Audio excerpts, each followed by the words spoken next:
My name is Aman Jaswal, branch CSE BS second year. सबसे पहले आज मैं कहना चाहता हूँ मेरा कॉन्शियस इंजीनियरिंग का आज लास्ट डे है और मैं अपने पॉइंट ऑफ व्यूज़ को दो पार्ट से डिवाइड करना चाहता हूँ। एक कि मैं पहले क्या था और अब मैं मतलब इस वर्कशॉप के बाद अब क्या होऊंगा, क्या मतलब अभी क्या हो चुका, मेरे अंदर क्या सुझाव है।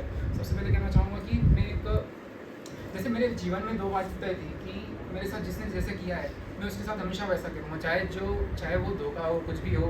मतलब उसने मुझे चीट किया तो मैं उसको पक्का करूँगा, आज करूँगा, कल करूँगा, लेकिन ज़रूर करूँगा। माइंड में मतलब ये चीज़ें फिक्स थी मेरी। और सेकेंड की अगर समझो मैं कमज़ोर हूँ, मैं नहीं कर सकता हूँ, मैं उसे नहीं मार सकता हूँ, तो मैं ये चीज़ कर्मा पे छोड़ता था। जैसे कर्मा पे मैं बहुत बिलीव करता हूँ। तो जैसे मैं सोचता हूँ कि वो मुझे जो मतलब मारेगा तो उसको कर्मा मतलब कोई और मारेगा, कुछ ना कुछ उसके साथ होगा ज़रूर, लेकिन होगा ज़रूर। तो and conscious engineering workshop join करने का मेरा एक ही वजह था कि मुझे ये सब चीज़ें पसंद थी पहले से, कॉन्शियस के बारे में पढ़ना। कि जैसे एक बात मैं वो बिलीव करता हूँ कि जैसा हमारा अवचेतन माइंड सोचता है वही होता है। जैसे कि एक एग्जांपल है, मैं एक ट्रेन में मतलब जर्नी कर रहा था कुछ दिनों पहले। तो मैंने गलती से मतलब सोच के ही टिकट नहीं दिया था और TC आ गया। तो मैं अपने माइंड में यही सोचा कि अमन TC तुझे पकड़ नहीं पाएगा, मतलब वो देखेगा, बात करेगा, लेकिन चला जाएगा, कुछ बोलेगा नहीं। क्योंकि आखिर में 2-3 घंटे बचे थे। अब मैं सोचूं क्यों पैसे दो मेरे को, कमा लेंगे कहीं और से। तो ये सब सोच के मैं ये सोचा था कि ना ही पकड़े तो बढ़िया है, वो नहीं पकड़ पाएगा। वो नहीं पकड़ पाएगा। तो मैं हमेशा यही सोचता था और उसने मुझे पकड़ा भी नहीं। और मैं चला गया अपने घर, ये स्टेशन से भी, स्टेशन के सामने से निकला, किसी ने कोई नहीं पकड़ पाया मुझे। तो ये मेरा माइंडसेट था। और इस वर्कशॉप में हमें सीखने को मिला कि ट्रस्ट क्या करते हैं, मतलब जो लव होता है उसके बारे में क्लैरिटी आ गई कि आखिर में होता क्या है ये चीज़।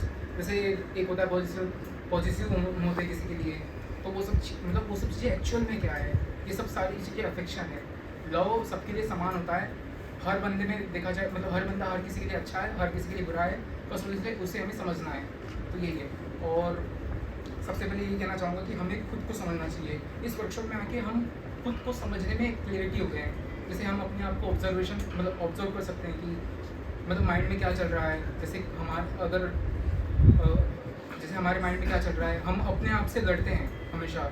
अगर हम मैच्योर हैं जीवन में तो हम अपने आप से हमेशा लड़ते हैं कि इसने मेरे साथ ऐसा क्यों किया, क्या वजह रहेगी। हम चीज़ें पता है कि मतलब अब कुछ नहीं हो सकता, लेकिन हमेशा ये सोचते हैं कि कुछ भी हुआ मेरे साथ गलत हुआ है, इसके साथ भी गलत होना चाहिए हमेशा। लेकिन हम ये नहीं देखते हैं कि उसका इंटेंशन क्या था, उसने ऐसा क्यों किया। क्या उसकी तरफ से भी चीज़ें सही हो सकती है, ऐसा भी हो सकता है हम गलत हो। लेकिन हम हमेशा अपने आप को सच्चाई दिखाते हैं कि हम सही है। पर हमें खुद के बारे में सोचना चाहिए कि हम मतलब एक्चुअल में सब अपने आप को सही मानते हैं, लेकिन हमें अपने आप को सोचना चाहिए कि हम भी कभी कभी गलत हो सकते हैं और अपने आप को सुधारना चाहिए जीवन में। तो यही सब चीज़ सीखने को मिला, यही मेरी शेयरिंग थी। Thank you so much.